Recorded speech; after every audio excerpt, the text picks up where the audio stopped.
Hello students, welcome to our channel CQ Science Zone में। तो today will be discussed on first chapter of 12th class physics का, जो आपके बहुत important है एग्जाम की दृष्टि से। एक ही क्या बात करें, जो सभी इंपॉर्टेंट है या टॉपिक, तो ठीक है। तो हम बात करेंगे आज पहले टॉपिक को हम स्टार्ट करते हैं। मैंने आपको पिछली क्लास के अंदर टॉपिक सब्जेक्ट सिलेबस के बारे में डिस्कशन किया था। जो फर्स्ट और सेकंड जो दोनों फिजिक्स थी उनके सिलेबस के बारे में टोटली डिस्कस किया था। एक एक टॉपिक को अच्छे से समझाया था। आप लोगों ने कमेंट करके बताना कि आपको वीडियो कैसा लगा, और आपने अभी तक वीडियो जो नहीं देखा है तो उसकी लिंक आपको डिस्क्रिप्शन बॉक्स में मिल जाएगी, वो वीडियो जाकर जरूर देखें। तो हम बात करेंगे आज पहले चैप्टर की ओर, क्योंकि हमारी एग्जाम नज़दीक आने वाली है, इसलिए हम आपको जल्दी से जल्दी जो इंपॉर्टेंट टॉपिक है एग्जाम की दृष्टि से उसी को कवर कराते हुए चलेंगे। तो हम बात करेंगे आज पहले चैप्टर की। पहला चैप्टर क्या है, विद्युत आवेश क्षेत्र क्या होते हैं। ठीक है, जो हमारी क्लास पहली है उसमें हम बात करने वाले हैं चैप्टर नंबर फर्स्ट हमारा 12th क्लास का विद्युत आवेश क्षेत्र। ठीक है, विद्युत आवेश क्षेत्र के बारे में आज हम चर्चा करेंगे। इंपॉर्टेंट टॉपिक्स के बारे में पढ़ेंगे जो एग्जाम में आते हैं। फालतू की चीज़ें नहीं पढ़ेंगे, ओनली फॉर जो एग्जाम बेस्ड है उन्हीं के बारे में इस टॉपिक के हम क्लासेज में देखेंगे। ठीक है, ताकि आप बेटर से बेटर स्कोर कर सके। और अभी तक आप तो बता दूं कि यदि आपने अभी तक चैनल को सब्सक्राइब नहीं किया तो चैनल को सब्सक्राइब कर ले और बेल आइकन पर प्रेस कर दे, ताकि आपको अगली क्लास का नोटिफिकेशन जल्दी मिल जाए, ताकि आप किसी भी क्लास को मिस न करें। और एक बात, दूसरी बात और आप लिखना कि वीडियो को स्किप नहीं करें, वीडियो को बिल्कुल फुल वॉच करना है। एक एक चीज़ तभी आपको समझ में आएगी, कोई भी चीज़ आपको मिस नहीं करनी है। और वीडियो को एंड तक जरूर देखा करो, क्योंकि बीच में आप छोड़ कर चले जाते हो, उससे आपको कोई बेनिफिट नहीं मिलेगा, आपको नुकसान ही होगा। ठीक, तो आज की हम शुरुआत करते हैं, तो देखना। चैप्टर नंबर बात कर रहे थे हम विद्युत आवेश क्षेत्र की। इसमें सर्वप्रथम आज बेसिक लेवल हमारा बेसिक जो कंप्लीट करेंगे, इसके अंदर बेसिक क्या होता है उसके देखेंगे। तो बेसिकली जो टॉपिक है उसके बारे में आज चर्चा करेंगे। क्लास छोटी है, ज़्यादा बड़ी नहीं है, कल से हम टॉपिक ऐड अच्छे से करेंगे। ठीक है, आवेश चार्ज क्या होता है उसकी डेफिनेशन देखना। द्रव्य या वस्तु का वह गुण जिसके कारण इसे किसी अन्य क्षेत्र में ले जाने पर आकर्षण या प्रतिकर्षण बल अनुभव करता है। इस चीज़ को छोड़ दो, ये आगे क्या लिखा हुआ है इस चीज़ को छोड़ दो। आपको सीधा सिंपल सा इंपॉर्टेंट सा याद करना है, जो एग्जाम में लिख सको, आपको नंबर भी मिल सके। किसी द्रव्य या किसी वस्तु का वह गुण जिसके कारण उस वस्तु को किसी अन्य क्षेत्र में ले जाने पर किस चीज़ का अनुभव होता है, आकर्षण या प्रतिकर्षण बल का अनुभव होता है। वस्तु का वह गुण क्या कहलाता है, आवेश कहलाता है। ठीक है, यदि वस्तु को आकर्षण और प्रतिकर्षण बल का अनुभव होता है किसी अन्य क्षेत्र में, तो समझ जाना कि वह वस्तु चार्ज है, आवेशित है। ठीक है, अब हम बात करें तो आवेशन की प्रक्रिया में इलेक्ट्रॉन का स्थानांतरण होता है। आवेशन की प्रक्रिया में इलेक्ट्रॉन्स का स्थानांतरण होता है। ठीक है, इलेक्ट्रॉन के स्थानांतरण से ही आवेशन उत्पन्न होता है, ये बात तो पता है। यदि हम इलेक्ट्रॉन ही स्थानांतरित नहीं होंगे, अब हम बात करूँ आपको समझाऊँ, टोटल देखना। जैसे ये वस्तु है, ठीक है, और एक ये वस्तु है, ये वस्तु ए, ये वस्तु बी। इस पर क्या है, इलेक्ट्रॉन ज़्यादा है। ठीक है, इस पर पॉजिटिव या नेगेटिव कुछ भी मान लो, इस पर इलेक्ट्रॉन ज़्यादा है, इस पर न्यूट्रॉन कम है। जब इनको रगड़ते हैं, इस घर्षण करवाते हैं इन दोनों के बीच में, तो क्या होते हैं, एक के इलेक्ट्रॉन दूसरे पर ट्रांसफ़र होने लगते हैं। ट्रांसफ़र होने से क्या होता है, एक पर तो पॉजिटिव चार्ज आता है, एक पर नेगेटिव चार्ज होता है। और ये पॉजिटिव नेगेटिव चार्ज के कारण क्या होते हैं, अलग अलग जो वस्तुएं होती हैं उनको क्या करती है, अपनी ओर आकर्षित करती है, अपनी ओर अट्रैक्ट करती है। ठीक है, जो वस्तु का यही गुण ना, ये क्या कहलाता है, आवेश कहलाता है। ठीक है, और एक बात बता दूँ मैं आपको, इलेक्ट्रॉन के ट्रांसफर से ही जो आवेश उत्पन्न होता है, मेन मुख्य क्या है, इलेक्ट्रॉन का ट्रांसफर ही है। इलेक्ट्रॉन का ट्रांसफर होगा तभी आवेश का गुण उत्पन्न होगा। ठीक है, आवेशन की प्रक्रिया में इलेक्ट्रॉन का स्थानांतरण होता है। इलेक्ट्रॉन के स्थानांतरण से ही आवेश उत्पन्न होता है। ठीक है, अब हम बात करने वाले टाइप्स ऑफ चार्ज की। आवेश कितने प्रकार के होते हैं। ठीक है, आवेश मुख्यतः हमने देखे थे, आप भी जानते होंगे, धनावेश होता है, एक ऋणावेश होता है। आपने नाम सुना ही है, शायद आप पढ़ते आ रहे हैं इस चीज़ के बारे में। तो आवेश कितने प्रकार के होते हैं, दो प्रकार के होते हैं। ये एक तो होता है धन आवेश, पॉजिटिव चार्ज होता है, एक होता है ऋण आवेश, नेगेटिव चार्ज होता है। ठीक है, धन आवेश की हम बात करें तो इसमें पॉजिटिव चार्ज क्या होता है, किसी वस्तु पर पॉजिटिव आवेश का अर्थ होता है उसमें से इलेक्ट्रॉन की कमी। ठीक है, क्योंकि कमी क्यों होगी, देखना समझना, कमी क्यों होती है पता आपको। जैसे ये वस्तु है, वो कहते हैं ना, किसी के पास एनर्जी ज़्यादा होती है ना, तो अपनी एनर्जी का क्या कहता है, वो विस्तार करता है, दूसरे की सहायता करता है। ठीक है, यानी कि किसी को देता है, गहराई परमाणु होता है।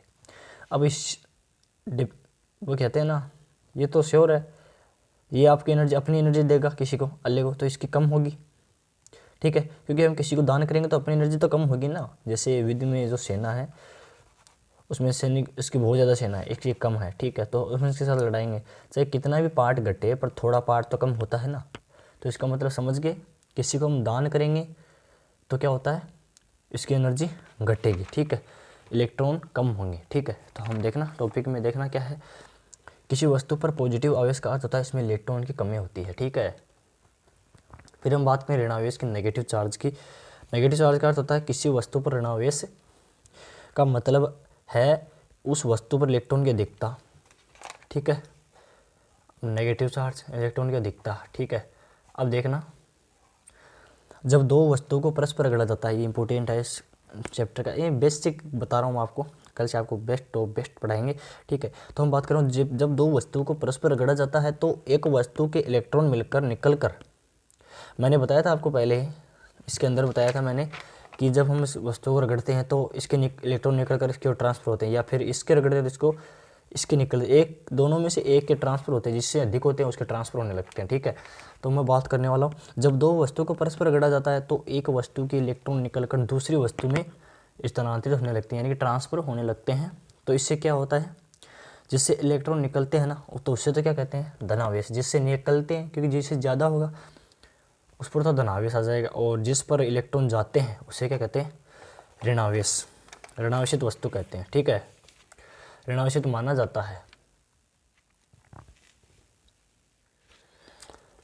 जो इम्पोर्टेंट नोट्स टॉपिक है वो देखना क्या है, इम्पोर्टेंट टॉपिक जो है वो है कि समान या सजातीय प्रकृति के आवेशों के मध्य क्या होता है प्रतिकर्षण होता है, जिनकी प्रकृति समान होती है, जैसे वो पॉजिटिव है, ये जैसे दो वस्तु पॉजिटिव हैं, तो आप श्योर है कि जो पॉजिटिव वस्तु हैं आपस में टकराएंगे तो उनके बीच में प्रतिकर्षण होगा।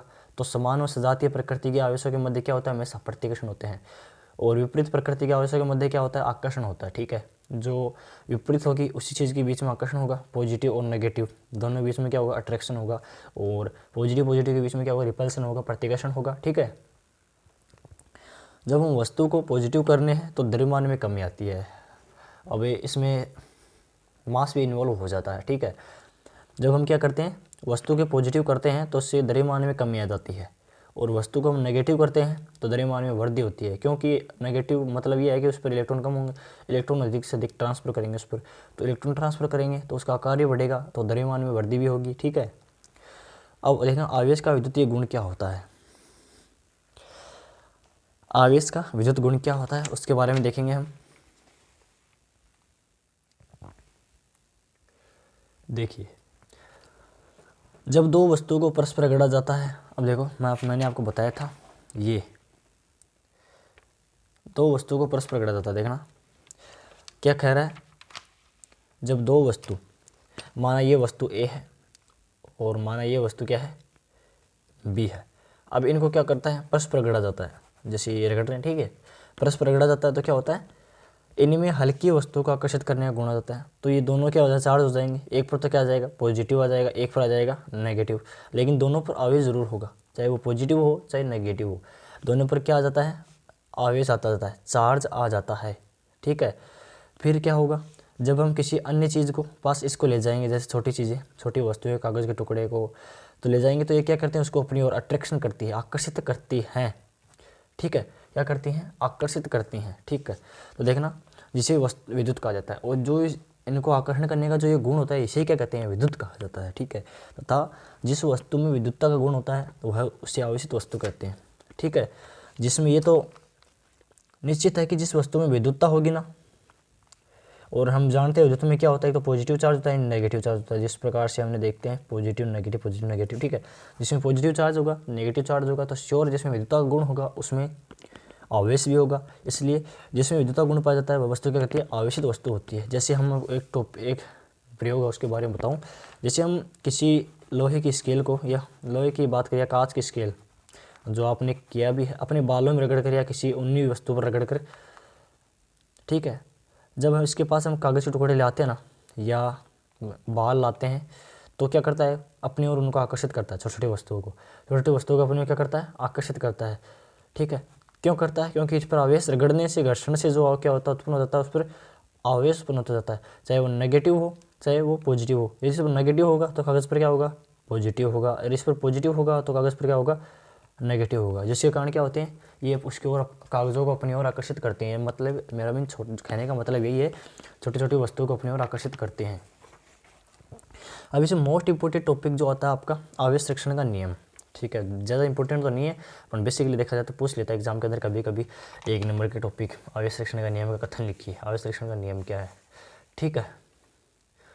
तो देखना आवेश संरक्षण का नियम क्या है, इसके बारे में देखेंगे हम। आवेश the law of conservative of charge, आवेश संरक्षण का नियम। इस नियम के अनुसार आवेश को न तो उत्पन्न किया जा सकता है, सिंपल, एकदम सिंपल रूल है, कोई इसमें इतना हार्ड नहीं है। देखना इस नियम के अनुसार क्या होता है, आवेश को न तो उत्पन्न किया जा सकता है, ठीक है, न तो निर्माण किया जा सकता है और न ही नष्ट किया जाता है, न ही इसको नष्ट कर सकते हैं, ठीक है। ये मेन थीम है इसका यही है कि इसको न तो हम उत्पन्न कर सकते हैं और न ही नष्ट कर सकते हैं। जबकि आवेश इसमें क्या रहता है, सुरक्षित रहता है। हम बात करने जा रहे हैं कि आवेश संरक्षण की बात कर रहे हैं, तो आवेश क्या होगा, इसमें सुरक्षित होगा, ठीक है। आवेश सदैव सुरक्षित रहता है। अब जो मेन बात है वो देखना, जबकि आवेश एक वस्तु से दूसरी वस्तु में स्थानांतरित किया जा सकता है। ये टॉपिक आप मिस मत करना, ये लाइन आप मिस मत करना, एग्जाम के अंदर ये लाइन लिखना बहुत ज़रूरी है क्योंकि इंपॉर्टेंट है, ठीक है। तो मैंने क्या बताया, इस नियम के अनुसार क्या होता है, आवेश को न तो उत्पन्न किया जा सकता है और न ही नष्ट किया जा सकता है, और न ही, जबकि क्या होता है, एक वस्तु से दूसरी वस्तु में ट्रांसफर या स्थानांतरित किया जा सकता है। और आवेशन की इस प्रक्रिया में क्या होता है, आवेश सदैव संरक्षित रहता है, जिसके कारण ये क्या होता है, आवेश संरक्षण का नियम कहलाता है। और इसमें एग्जांपल देखें तो जब हम एक इलेक्ट्रॉन और प्रोटॉन का युग्म को विनाश होता है ना, जब एक इलेक्ट्रॉन और प्रोटॉन आपस में टकराते हैं तो इनका विनाश होता है, विखंडन होता है। तो विखंडन के दौरान क्या होता है, फोटोन निकलता है। फोटोन क्या करता है, एनर्जी का विनाश नहीं होता है, फोटोन में एनर्जी निर्माण होता है, अर्थात जितनी एनर्जी इनकी इलेक्ट्रॉन और प्रोटॉन की थी, फिर विघटन हुआ, विघटन के दौरान जो जितनी एनर्जी थी इलेक्ट्रॉन और प्रोटॉन पर थी, वो दोनों का कंबाइंड रूप है ना, जो टोटल एनर्जी थी वो किस पर आ जाएगी, फोटोन पर आ जाएगी। इससे एनर्जी का बिल्कुल भी क्षति नहीं होगी, एनर्जी उसमें ट्रांसफर हो जाती है, किसमें, फोटोन के रूप में हमें प्राप्त होती है, अर्थात ऊर्जा को सुरक्षित किया जा सकता है। इस प्रक्रिया में ऊर्जा का संरक्षण होता है। तो आज हमने बात करी थी आवेश क्या होते हैं, बेसिकली आवेश के टाइप्स के बारे में बता।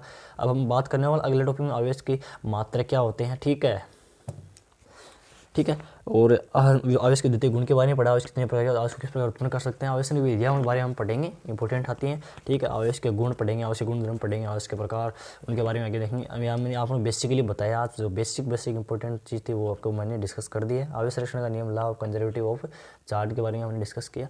तो वीडियो कैसा लगा आपको कमेंट करके जरूर बताना, और आप उम्मीद है कि आपने वीडियो अंत तक देखा होगा, बिना स्किप किया, और आप अपने अभी तक चैनल को सब्सक्राइब नहीं किया है तो चैनल को सब्सक्राइब कर ले और प्रेस द बेल आइकन, ताकि आपको अगली वीडियो का नोटिफिकेशन जल्दी से जल्द मिल जाए। और ज़्यादा से ज़्यादा शेयर करिए ताकि अन्य आपके फ्रेंड्स को भी थोड़ा हेल्प हो सके। वीडियो देखने के लिए धन्यवाद।